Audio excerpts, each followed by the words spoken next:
Hi, this is Melanie of Pardesi Reviews, and I'm here with a special guest, Margaret of Don't Call It Bollywood, and her lovely dog. I can't remember your dog's name. LB. Albie.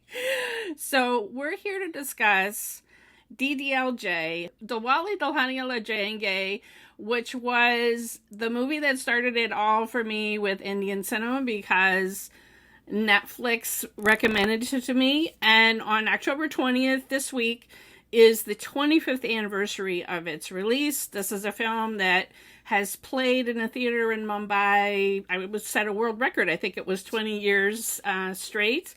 And I don't know. Well, I don't know if theaters are open. If that theater is open for it to continue on with showings right now. But an amazing moment in film history for Bollywood, and something that was, I think, Margaret, was also one of your first Indian films.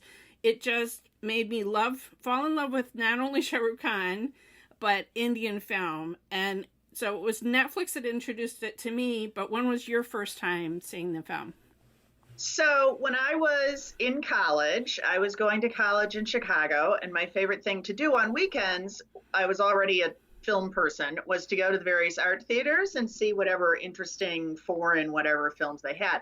And there's a wonderful theater called Facets in Chicago, and they had sort of a mini Indian film fest. The first day was Kundu Kundan Kundu Kundan, and then the second day was DDLJ. And wow. This was not my first Indian film. My first Indian film was Lagan.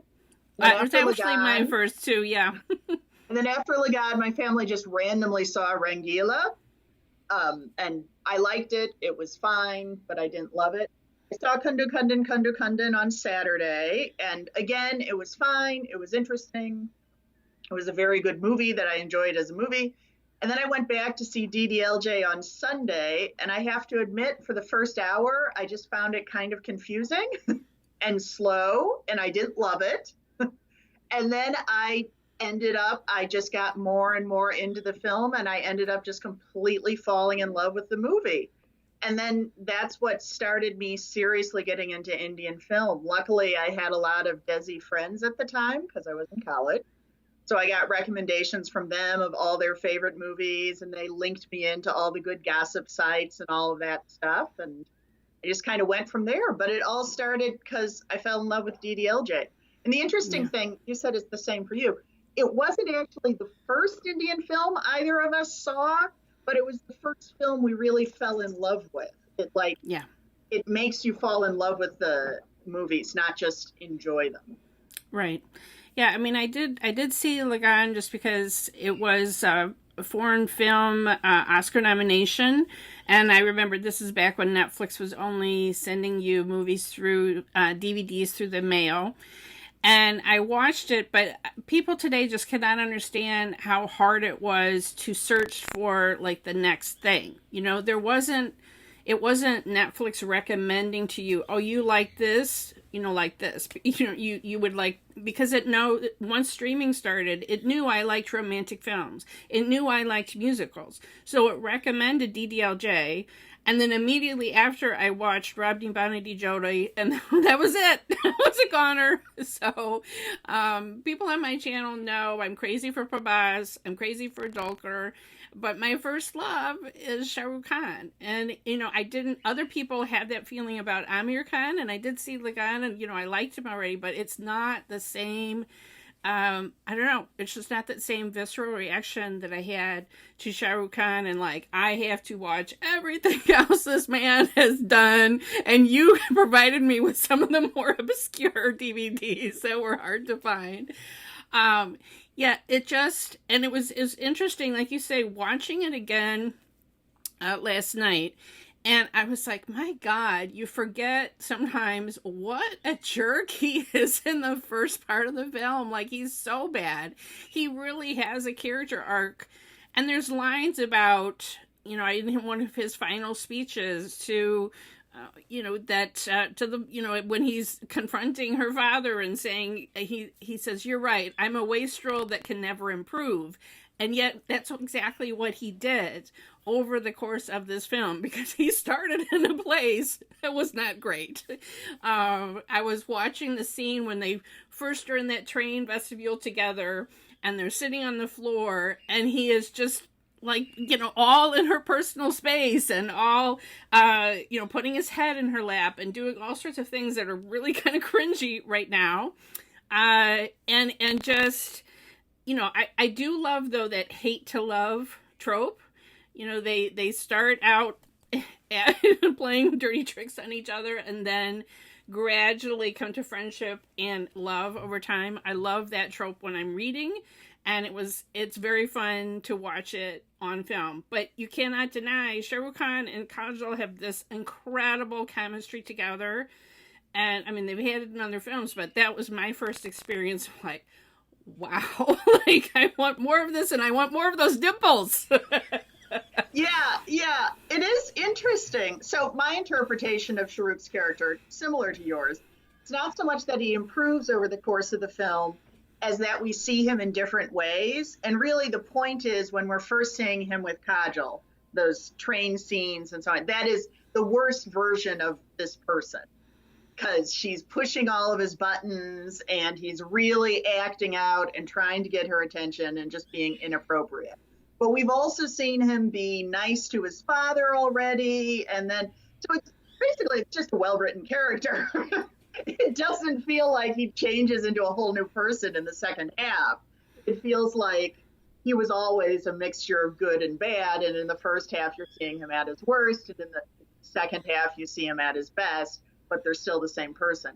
I just saw a poorly written rom-com recently where there was, at the interval, it was like they replaced the hero with somebody completely different. A bad person. So I appreciate that about DDLJ, actually, with both their characters, that they have this they do very different things scene by scene, but it's a well-written movie, so you can believe the characters in every scene. It's all part of a whole, everything they're doing.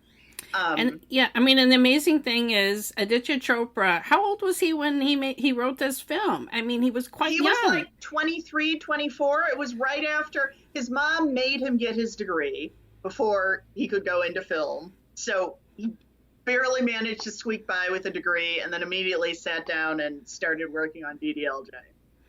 And I didn't realize until I read Karan Johar's autobiography how much input that he had into the script as well. I mean, obviously, it's so fun to see him playing Shah Rukh's friend and get his hat knocked off multiple times in the movie, Punchy Karan.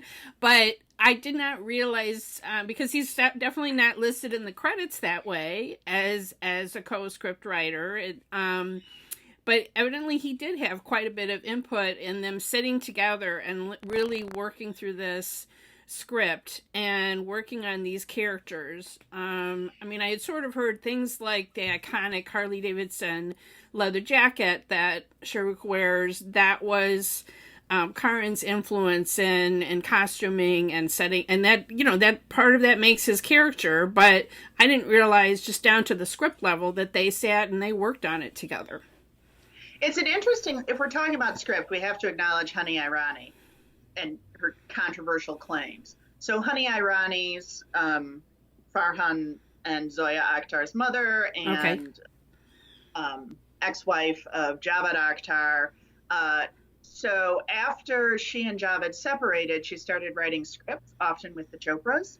And she's usually credited as story by, not dialogue by. So she comes up with the essential, and then someone else later up, and obviously Yash Chopra is the director, always had input and so on.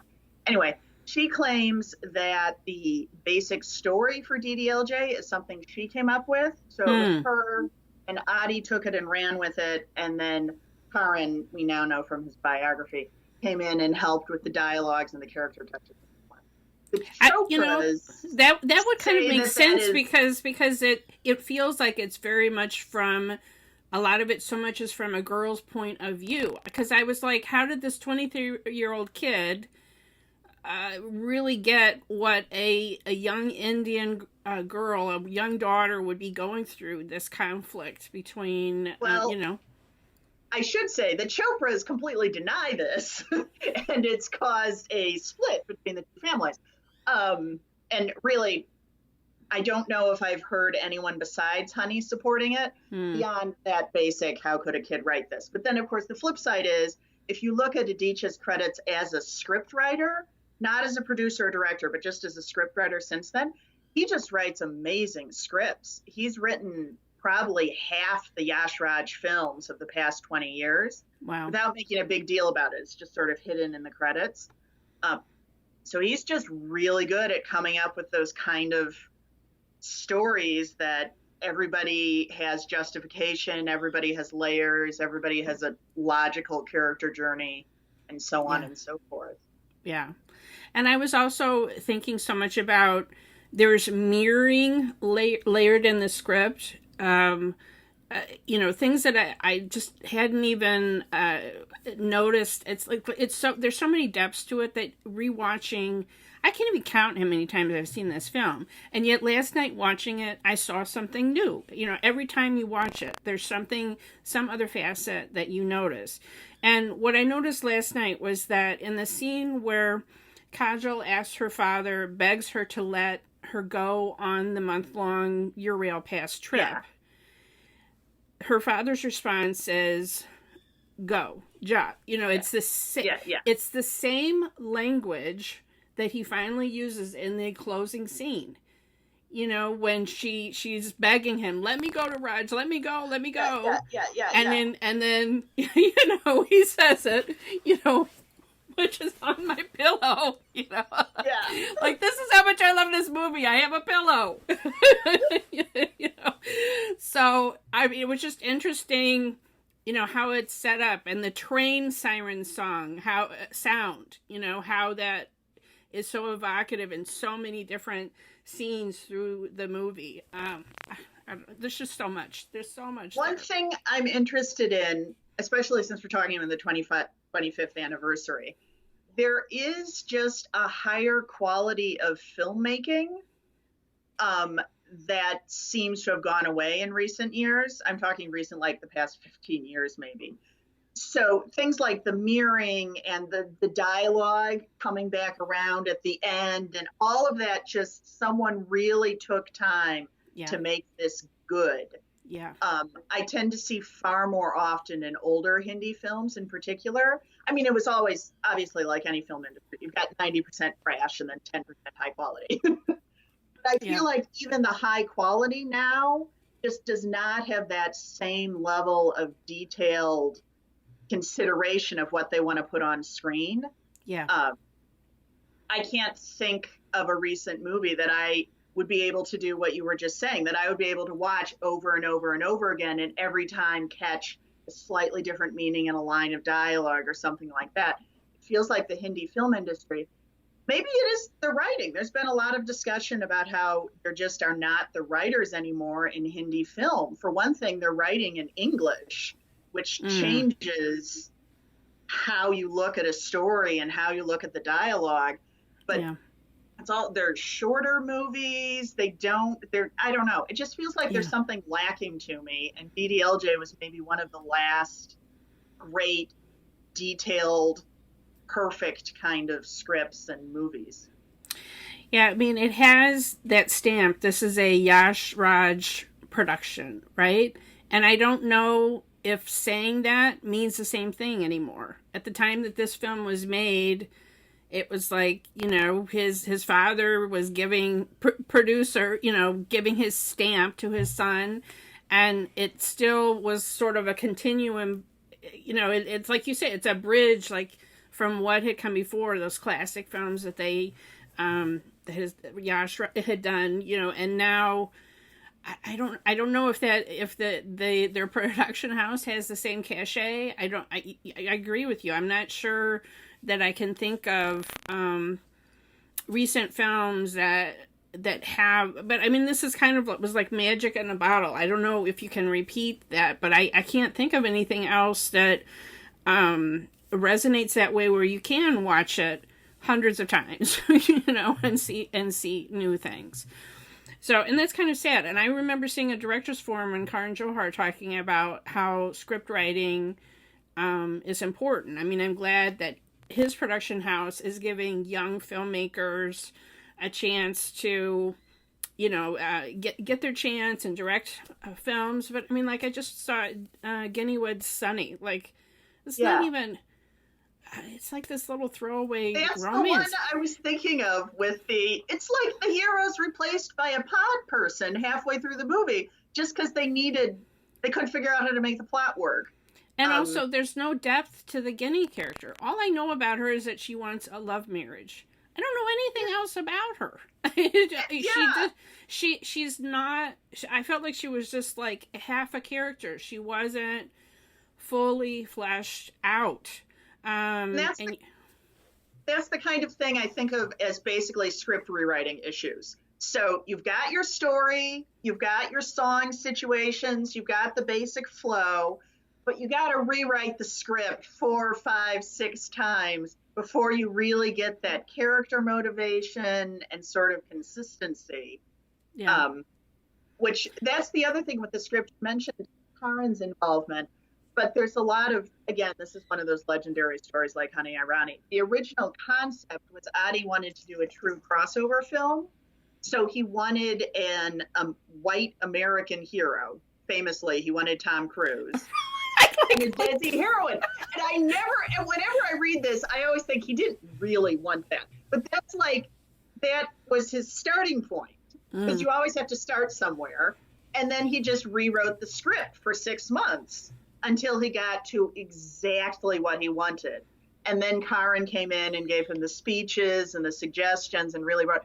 But it's that sort of, I'm going to take 6 months to develop this thing and just keep rewriting it instead of putting the first idea I have on screen. The other thing about this movie is, it was filmed remarkably fast, considering how successful the movie became. It was filmed in like 3 months. Wow. Which, yeah, it's not obviously all films are constantly being filmed in 3 months, but you don't usually have film made in 3 months that becomes all-time classic. But what you hear about during the making was that Adi really did know exactly what he wanted before he turned the camera on. Like he knew exactly how he wanted every shot to go. He knew exactly what the dialogue was going to be. It was all perfectly planned out, and then they just had to film it. Well, I mean, he had definitely, this is part of the Hindi industry that's the good side, in that you have these film families. He learned literally at his father's knee, right, through his whole childhood, all growing up, working with his father. What was the movie that he helped cut the trailer that was so amazing? Dar. So he did Lamhe and Dar were the 2 movies he was very heavily involved in before this. Lamhe, he was, I'm not sure if he was on set fully, but it was involved in all of this is, of course, around school because his mom wanted him to get study. So Lamhe he was involved in and was just heartbroken when it flopped. And then Dar is the one he was involved in during shooting, and that's when he became friends with Shah Rukh. And he cut the trailer for it. All of this, by the way, I feel like I should give a plug. It's from the British Film Institute's book on Dilwale Dulhania Le Jayenge by Anupama Chopra. And she did just an amazing job interviewing and researching all of this stuff. So most of the stuff, if I can't remember where I heard it, I probably read it there. Right, yeah. I mean, it is, I have that book too, and it's amazing having that history about such an iconic film and how it all came together. So when he decided it was going to be a Desi hero, did he always was it written with Shah Rukh in mind, do you think? Or how did it come that these 2 iconic actors... I think it must have been written with Shah Rukh in mind, because I do know, so Shah Rukh's an insomniac, which, every Shah Rukh fan knows. It's just one of those things. He only sleeps like 4 hours a night. So during the filming of Dar, they were on location and everyone was asleep, and the star was wide awake and couldn't sleep. So Adi sort of became his middle of the night pal because someone had to hang out with him while he had all that energy in the middle of the night.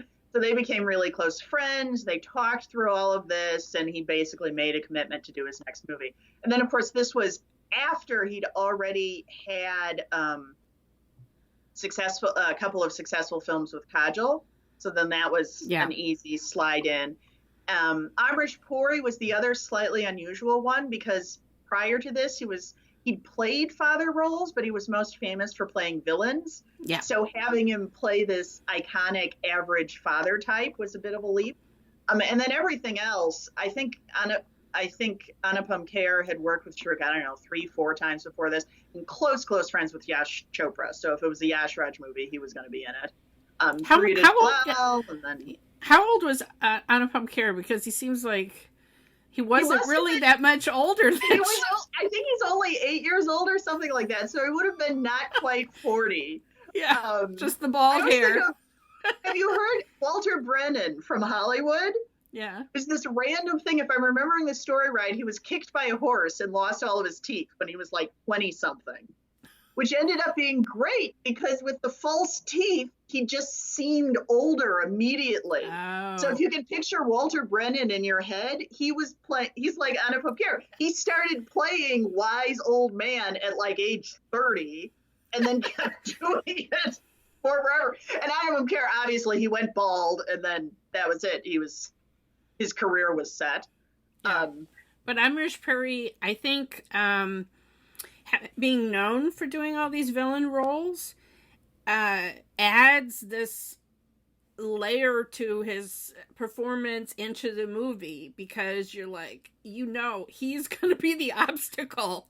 He is, and which he is. He is the obstacle, and just those stern looks, and you can understand why the girls would turn off the English music and turn on the, religious classical Indian music. Oh, Daddy's going to be home. Oh my God. So, there's love there, but yet, I don't know, that it just brings a lot of depth and you come to it. I was just saying probably more an Indian viewer, and now me looking at it again, you come to it thinking he's not just your average father, right? Like there's layers to it because you come with it thinking about all of his other performances and the villains that he's played. But yeah, the scenes that he's in, he's just so amazing, and it's interesting how we start the film with him and just the setting of it starting in London. It's like these, so much of the film is about Indians yearning for the homeland. Even the smell of his friend's letter, I thought about that because a friend sent me a care package from India and it was masks. And putting them on, I felt like, okay, I can smell India. I can smell, I don't know what, So I could understand what he was saying. Oh, I can smell home, a yearning for it. And then we just like the iconic, the yellow mustard fields and all of that. They're showing the dreary London versus the sunny, fields and of his youth. And I don't know, it's like he's yearning to be home. So that's a like, part of the movie beyond the romance, is that relationship of the all these people who have left home and are yearning for it. Yeah, and that's the usual, I don't even want to say standard because it's like just the truth. It is. The reason this movie was so impactful. So Hum Aapke Hai Kaun came out before it and probably was more successful overseas. I say probably because they didn't track box offices well for overseas releases. It certainly broke far more records at home than DDL. I think the only thing DDLJ has over Hum Aapke Hai Kaun is length of, 25 years and counting. And eventually the money added up. But opening weekend, first month, all of that. So Hum Aapke Hai Kaun had already broken through the foreign market and shown that there was a massive amount of money available overseas. And then, so clearly, he started with Tom Cruise because what he was thinking was, I want to get that overseas money, so I'll have this vague concept of bringing the two cultures together and, sweet, sweet cash. It's Aditya Chopra. He always has his eye on the money. But it is, so he started with that, and then, he wrote this script that really captures the essence of being both Indian and not Indian simultaneously and sort of accepts both of those. So you have Amrish Puri, who never feels at home in London, who always sees it as this gray, miserable place, and ends up happily returning home to India, never to leave. And then you have Anupam Kher, who's been very successful in London and identifies as a British person while remaining connected to his roots. And then you have our young hero and heroine who were born and raised overseas and end up going back to overseas, which is radical. That's the thing that broke all the rules, to have a hero and heroine who were born and raised abroad and then returned abroad. There's no movie before that that did that. So this is the film that could speak to that community, the young second generation folks who were still seeing Hindi movies and still wanted to feel connected to their culture, but also wanted to be seen as more than just evil folks who've been seduced by the West who have to convert back to being Indian. Have you seen Parabar Pasham?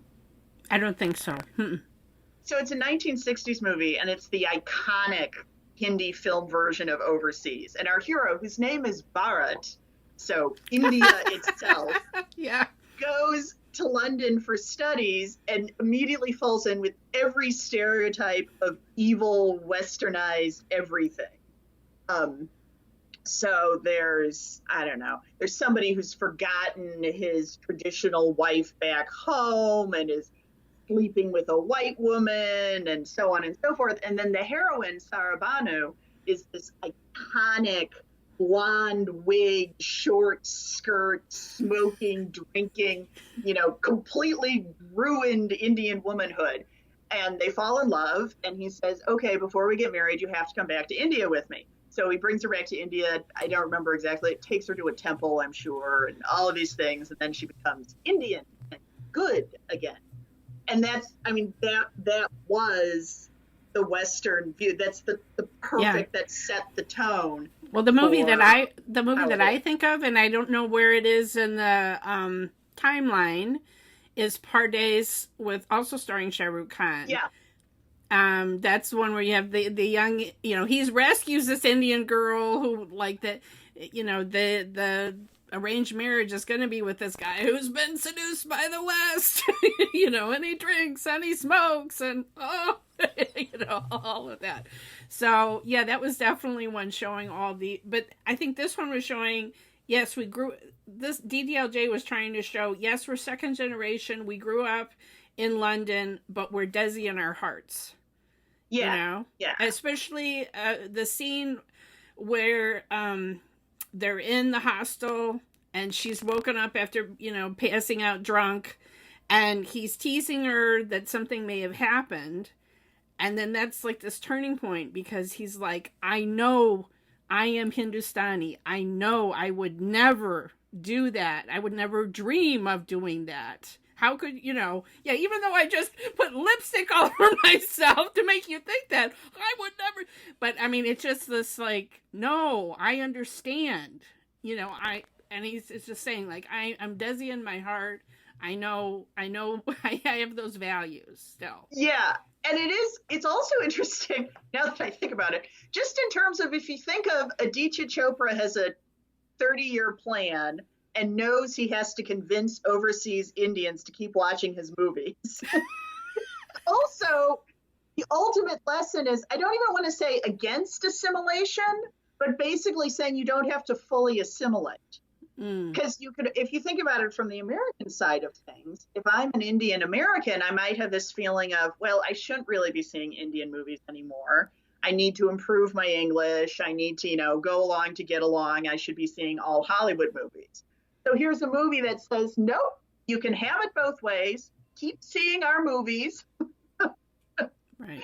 You can have this essential thing still inside and also succeed and have a good life and everything. And wear your Harley Davidson jacket. And wear your Harley Davidson jacket. Buy very expensive movie tickets in America. But the second half of the movie shows Shah Rukh trying to prove that he's good enough for Kajol, for Simran's father, trying to prove that he he's not just that kid that tried to buy beer, you know, after closing time, that he's not a wastrel going. I mean, I was just really noticing the early mornings when he was trying to join Simran's father to feed the doves. And he comes out wearing traditional clothes for those. He's not wearing the Harley Davidson jacket for those early morning dove feeding sessions. You know, it's just like, you know, he's just trying to prove something. How he's being so helpful with the wedding, you know, infiltrating into the family and trying to do, just be as traditional as he can to prove himself to the family. It's just, it's interesting having a perspective, having watched many other films now and coming back to it and seeing all the things that he's doing and trying to show. Definitely he's not trying to show I'm this Western guy. It's like I'm a true Desi in my heart. You know. Yeah, and they also, I like the film. The film does have a moral judgment beyond just, you know, wearing Indian style clothing, because he's a true Desi, which means he cares about people, he helps others, he tries to make a connection, versus the evil fiance it's not just that he wears Western style clothing, it's that he's rude, he's aggressive, he's disrespectful. There's this whole sort of value system built in that goes far beyond just the clothes you wear and this, that, and the other thing, which is also brilliant because that's something that you can take home from your Western movie theater and say, okay, maybe my kids wear jeans, but they respect their parents. Right. I mean, that's a lot of what he's trying to show. I mean, you've really examined this in depth on your blog. You've gone scene by scene of this film.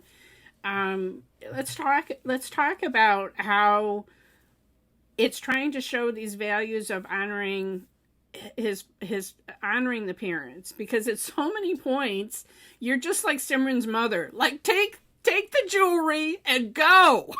Just make the run for it. You'll make up later. Like there's so many points you're just like, you know, just elope already. And he refuses every moment. Like he's even going to get on the train and just cry, but he's not going to grab Simran and go even at that final moment. It's like, no, we have to honor the parents. But that final speech, the speech that he gives, right, you know, before Simran's supposed to get married, you know, it's just like a master class in showing the father, no, I agree with your values. You know, it's so well done. It's like every time I listen, you have to stop and listen, and how, you know, I'm a wastrel, but you know, I have, you know, it's no, Simran, we can't, you know, we have to honor your father's wishes, even in that climactic moment. So a couple of things. There's a standard academic interpretation. So when I started seriously studying Indian film in the early 2000s, this was obviously basically the start of theoretical analysis of modern Hindi film, because everything after it was influenced by it. And there was a lot of discussion because this was the first movie where the young people did not rebel. There was a decades-long tradition of young lovers disrespecting their parents and running off, and the film ultimately saying, ignore the patriarch, the older generation is wrong, go rebel. There's so many movies where that's the plot. Right. And then this movie came along and flipped that, and there was a lot of discussion from feminist scholars about how this was the start of raising patriarchy to a position of power in film scripts, saying you can't do anything unless the patriarch approves. So I don't think that was Aditya's, and I should say that was a concern at the time they were filming. People said, this is so stupid, basically. Who's going to sympathize with a hero that's waiting for the patriarch to give permission? Because no, the young lovers are supposed to rebel and run off and so on. But watching it now and comparing it with our present day movies, which go so much farther in terms of just forgiving anything the patriarch does, what I do notice is you could look at it as the hero waiting for the father to give permission, but you could also look at it as the hero having faith that the older generation is not as incapable of change, is not as set in their ways as they appear to be. Sort of a call to the older generation to loosen up and let go, which you also see in a lot of movies now. I also think it's showing. You can also interpret it that his argument, Shah Rukh's argument to Simran's father, is, who's going to make your daughter happy? You love your daughter. Who's going to make you happy? And when he finally lets the father lets Simran's hand go, he says, no one will love you as much as he will. Go. Yeah. Go to your Raj. And so it's showing what's not the most important is our family honor or any of those other things, but his daughter's happiness is the most important thing. The other thing, so if you compare it with Humpty Sharma, which was clearly the remixed version of DDLJ for modern days, they went a step farther. And in that final scene, he both says no one will love her more, and he also says she loves me, which is something that was missing in DDLJ, or at least not explicitly stated, that she gets to make her choice. And that's all you need to know, that this is her choice, and that should be enough of a reason. Right. Although we do get that in that brilliant scene with her and Farida, where Farida talks about how women do not have a right to make any choice for themselves. And honestly, I think it's kind of stronger to leave that standing, because her argument still stays. That Kajol is not allowed to make her own choice. It's all between Shah Rukh and her father, because accurately, women in that culture would not have the right to have any power over their own lives. Right. This film, it really is known as a demarcation between the older films and more modern Hindi romance films. And as you just alluded to, it has been alluded to and remixed and been referenced in so many films. And since it was one of the first that I saw, it was like a delight for me seeing how many times it's referenced. I mean, either made fun of with, like in Chennai Express, with grabbing bad guys onto the train or whatever. But I think Humpty Sharma is the biggest love letter to DDLJ, mixing it up again. I love that film too. It just had like an impact you can't even imagine, on all of these other movies, because it's a movie everyone has seen, so everyone knows the references to it. Can you tell me a little bit about like the music in the film is so iconic, and how Farah Khan, was this one of the first films that she choreographed, or there was supposed to be another choreographer? I was looking at the credits and it was like there was two of them listed. Saroj Khan, who just died recently, had this amazing career, and she's, I don't want to say a throwback, but she's one of those sort of connective tissue people. So she started as a dancer very young, 10, 11, 12, 13, something like that. And then she was mentored by one of the first choreographers in Hindi film ever. And they overlap partly because she started so young. And then she went on, and then she had this amazing creative combination with Madhuri and a little bit with Sridevi as well. She's very good at doing big dances and at coming up with complicated original dance steps. So I think basically anything iconic Madhuri is her. Okay. So you can pick, it's long takes, it's big dance troupes, it's very difficult steps. And she worked with Yash Chopra multiple times. She'd worked with all of these people multiple times before this. Farah was just coming up, and she had a completely different background. She has no classical dance training at all. Okay. She just trained herself by watching MTV. And then when she was in college, she started a dance troupe as kind of just to make pocket money.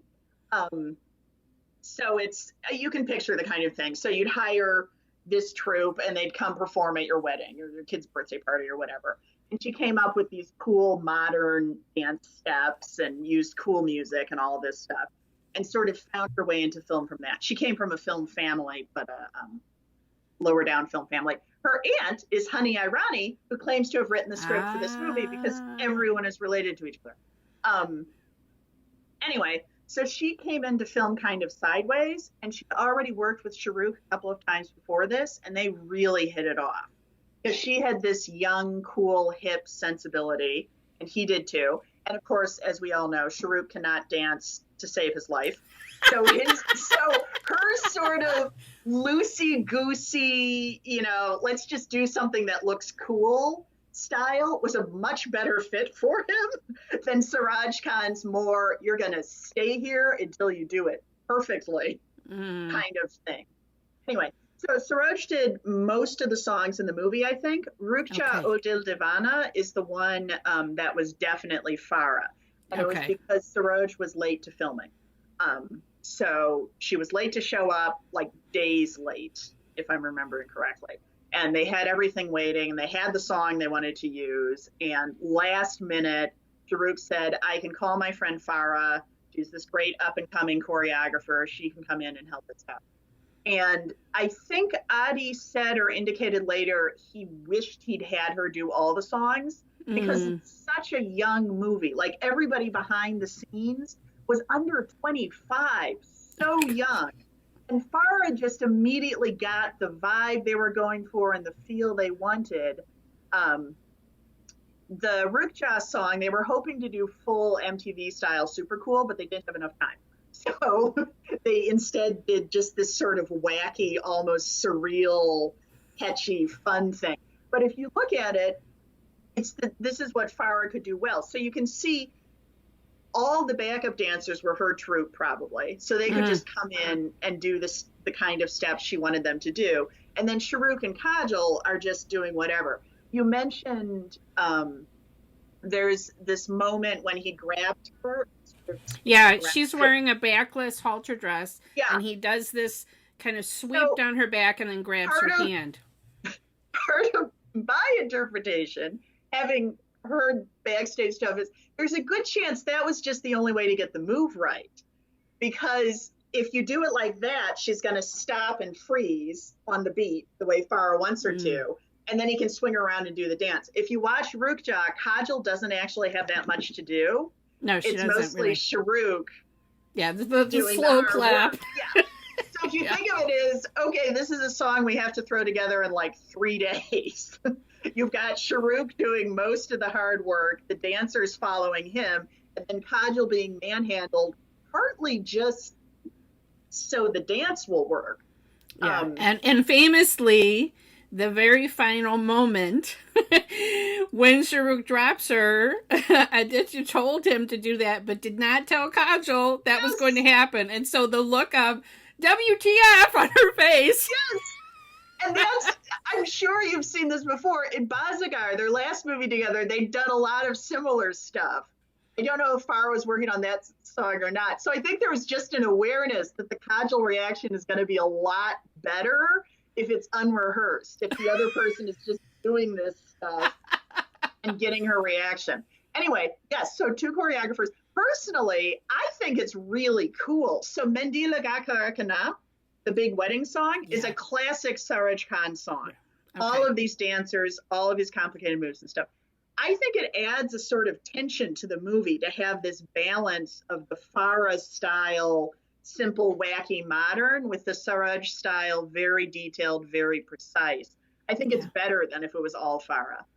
I think I agree with you, because especially since that scene, the wedding scene, is traditional, and so it fits with that. And the other is they're supposed to be on their trip, just the young people in Paris. And it's classic Shah Rukh in that, he looks pretty good, but a lot of it is comic, comic moves, exactly. and waiters doing somersaults over tables, and all sorts of crazy things are happening. Very Farah Khan, like, you're just visually like, oh my God, like, and now this, and now that. Yeah.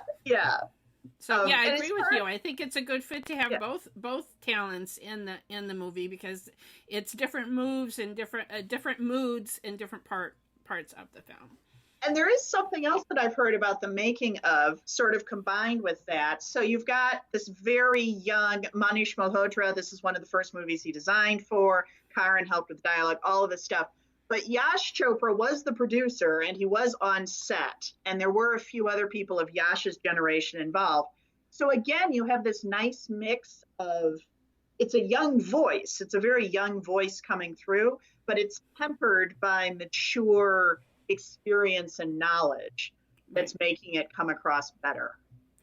So I think to myself about, what do you do when you're Aditya Chopra and this movie, the first movie you make, becomes such a classic like this and is so successful? Then how do you do a second act, right? Like, and I don't know that he's completely, it's one of those things. Can you ever match your initial success? Can you ever have those magic ingredients that came together in this film? Like you say, all these different talents that came. It's not just him. It's not just the script. It's not just Shah Rukh. It's not just Kajol. It's all of these elements together, all the behind the scenes elements too, to make the magic. And while he's had good films, I love Rabni Bani Did Jodi. I don't know that anything has matched it.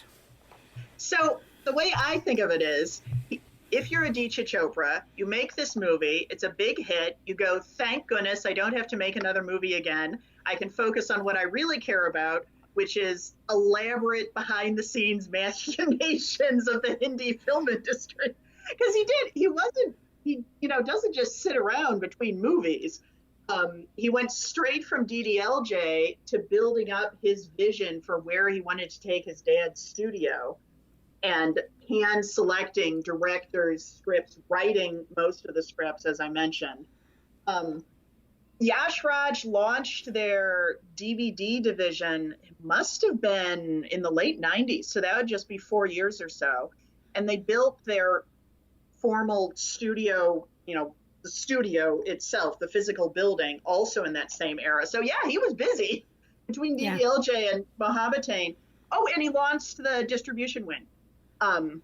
So Hum Aapke Hai Kaun that I mentioned earlier, that set all those records and stuff. A lot of people looked at Hum Aapke Hai Kaun and went, oh, it's a family-friendly movie. It set all these records. It made money overseas. That's what we should look at.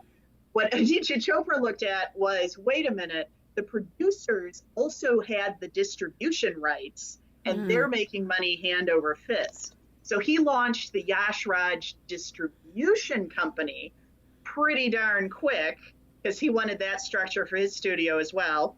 Then he built the actual studio buildings. Then he launched the DVD branch. Then he made Mohabbatain. Then he launched the TV side. Then he launched the ad films. Then he did, honestly, I feel like he's a creative genius, but his directing and writing is like secondary for him versus the business side of it. That's where he really is fascinated, and that's where he really does the most amazing things. It's interesting because he's also someone that does not seek the limelight. It's rare to see a photograph of him, and you can think about so many other director producers that would want to have their face out there as the face of the man that made this amazing, iconic, classic movie.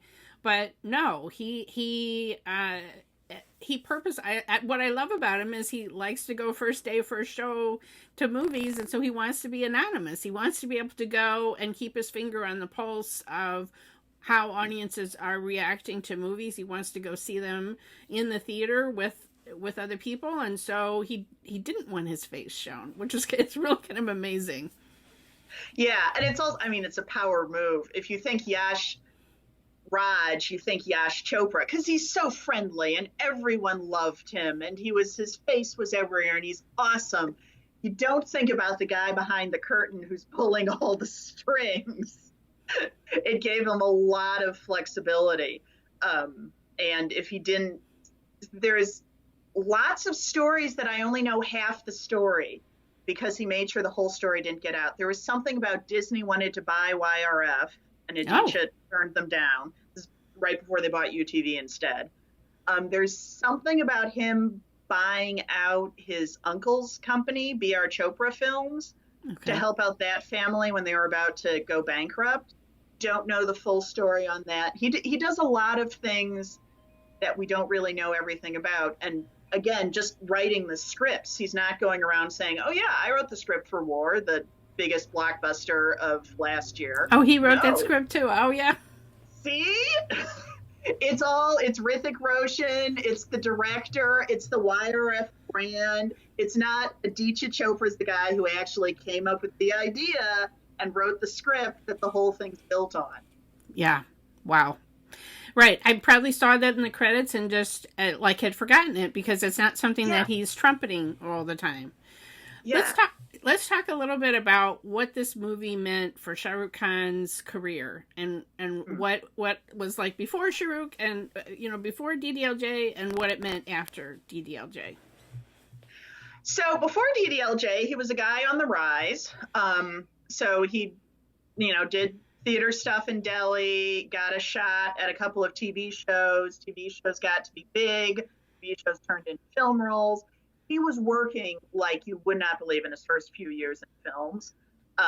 As you said, I had to lend you some of those movies because they're so obscure and they're not very good. And there's definitely some times where he's asleep on his feet, like just waiting for his next line of dialogue. He's doing 7 movies a year or something. It's crazy. But what he was known already was for being willing to take a little bit of the offbeat roles. This actually, it was just mentioned in Luck by Chance, randomly. Zoya Akhtar's movie. Mm-hmm. Yep. She has a conversation at a party with somebody saying, it's like what Amir Khan did for Shah Rukh, meaning Amir Khan turned down Dar because he was not willing to take a role that offbeat. Since they couldn't get a bigger name, they said, okay, we'll go for the weird new guy. And then Shah Rukh really dug into it and it gave him his name. So he was at that point of going from I'll do anything, people give me a job because they know I'll do anything, to I'm only going to do certain things. I'm going to have a certain identity. And he did not want to take this role because he was worried he was worried about what it would do to his career. That if he took this straight up romantic lead role, it would mean he's not offered the whole variety of parts that he'd been given before. And Aditya Chopra promised him, if you take this role, I will make you every woman's dream lover and every mother's dream son, which of course is what happened. Yes.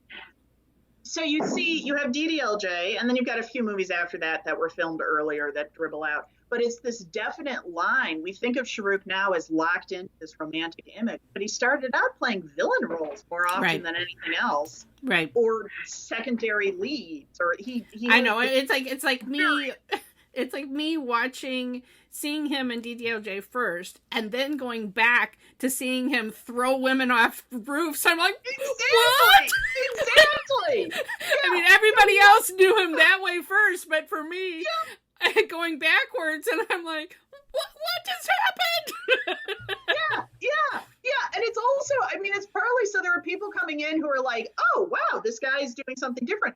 Then there'd also be people coming in going, I feel like I've seen his face before, but I don't really remember. Because he just wasn't, he was on his way up, but he wasn't at the top until DDLJ. And then DDLJ was like sort of, that's what really introduced him and really brought him to a new level. Yeah. And then after that, you can see I don't want to say he just plays variations on that, but people expect him to just play variations on that. Every movie since then either has to be, it's like his DDLJ character or it's not like his DDLJ character. That's the definition. Well, what he was afraid of did kind of happen, right? He kind of did get put into that box. And the last few years of his career, I felt like he was really trying to shed that, and not necessarily with audience responding to that. He tried to make offbeat things like Fan, and which you and I both think is brilliant. But yet the audiences are like, wait, you didn't give me DDLJ again. I don't like it. And it's also, do you remember this? So he produced Ittifaq, the Ittifaq remake, which, going back, I'm pretty sure Aditya Chopra pulled the strings and made that movie happen. I cannot, it's just like a ghost in the machine feeling. But I'm pretty sure, because his cousin directed it, and Shah Rukh produced it. It really feels like he's the guy who puppet mastered them. But there's no proof. Anyway, Shah Rukh was saying they brought the script of Ittifaq to him, and they wanted him to play the detective character. And he loved the script, and he loved the concept for the movie, and realized he could not play the role because it would ruin the movie. To have Shah Rukh Khan playing this supporting character, which is sad as an actor, because for the first 3 years of his career, he would take those roles. He could do any script that interested him. And now he has to balance, well, if it's not a big movie, I'm going to end up overweighting it. Right. Yeah, you're right. He just comes in with all of this baggage of he's Shah Rukh Khan, and he's not where like Amitabh was when he started taking more supporting roles. We're not quite to the point where Shah Rukh is constantly playing fathers or whatever. I mean, that day may be not too far away. I don't know, but it sounds like he's trying to give the audience, possibly in the next few films, more what they want. Big action movie. I still would like to put Farhan Akhtar in a room and force him to make the script for Don 3. That's when you watch a film like Don, which I watched with my son this summer, and you could just see Shah Rukh really relishing and having fun, as you're saying, playing the not DDLJ role, like really getting to just relish playing the bad guy, relish playing somebody with shades of gray to them and everything. And that's not something, so it's sort of like either he goes all that way or he's kind of trapped in the audience expectation of him, which I don't know that Amir Khan, for instance, necessarily has that same baggage with his audience.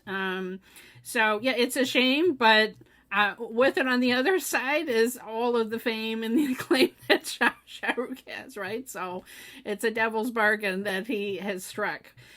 It also just cements in our this chemistry that he has with Kajol, and they have when the 20th anniversary of this film happened, they did quite a bit of things together, and I distinctly remember him that he has saved that backpack. He still has the jacket. He still has the, I don't know what the not ukulele, but you know what I mean. Yeah, that thing. Yeah.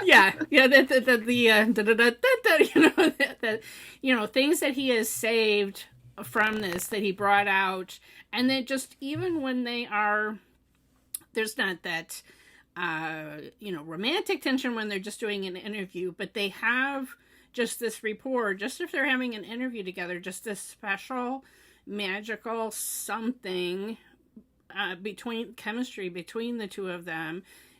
I mean, they're not like siblings or whatever, but they're so close. They're such close friends, and you can see, and they've carried on with that all of these years. It didn't quite recapture everything when they did Dilwale, but it's like that's what we all wanted. Like, oh, they're gonna be in a movie, get together finally, But I don't know if you can completely recapture the magic of the moment of DDLJ for both of their careers and just the chemistry together. I hope he agrees with me. yeah, the dog absolutely agrees. That's also, they filmed it in 3 months, and it worked because Shah Rukh and Kajol clearly came on set with that chemistry in place. They didn't have to do chemistry rehearsals. They didn't have to figure out how to work together or anything. Right. They could just start shooting because it was all there already. Yeah. And they just, there's something special. And, Kajol has done other great films. I mean, I've enjoyed her chemistry with Amir and her husband and other things, but I don't know. There's just something that you can't deny the specialness of her with Shah Rukh. So this is just such a special film. It took me on this whole journey, and you too, right, of watching Indian films. I've now seen, I don't know, over 500, 600. I don't even know if you can count how many hundreds of Indian films that you've seen, right? I own 400. So, right. Yeah. Beyond that, I don't know. This is a woman. I have seen her Shah Rukh Khan DVD collection alone. She owns some of the most obscure films in his filmography. She has them all. Yeah, he just and there's something about him in this film. Like I said, you really don't like him but then it turns. My personal favorite scene in the film is the scene on the bridge when he says, "If she loves me, she'll turn around," and it's that palat.